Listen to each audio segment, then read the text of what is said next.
Hey everyone, Kevin here with Victory 4x4. In this video, I'm going to do a quick install of our armrest interior MOLLE panel in this Tacoma.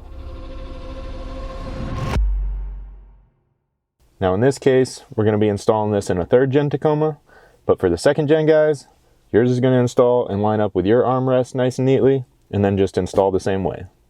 Alright, so you can see the panel here. It's kind of got one little offset tab. That's going to go up and toward the passenger side.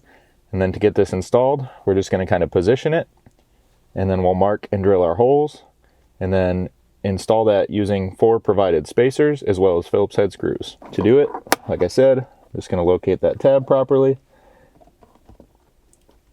and then I'll position this, making sure that all my gaps look nice and even all the way around.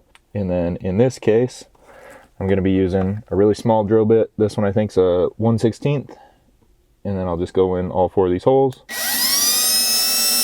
and just drill a very small pilot hole. Now, I'm not pushing very hard here or trying to drill too deep because you don't want to damage the exterior of this center console lid.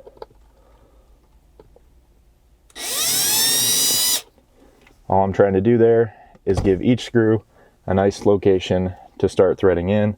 You could also possibly do that with like a very sharp prick punch or something. Just hold that in place and kind of work that punch around. That'll also give you a nice place to start each screw.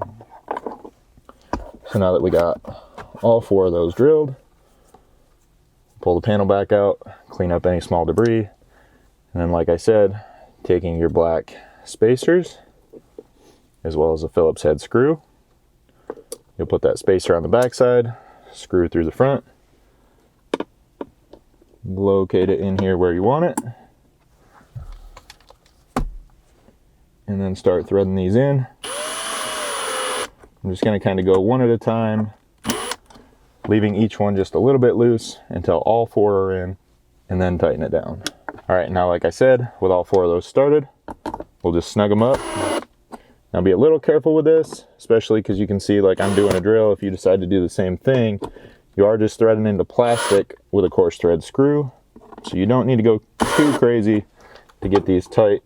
You can always just kind of run them in lightly and then come back and double check them by hand with a Phillips screwdriver. But that's pretty much it for that install. Now you got a nice new place to store your gear.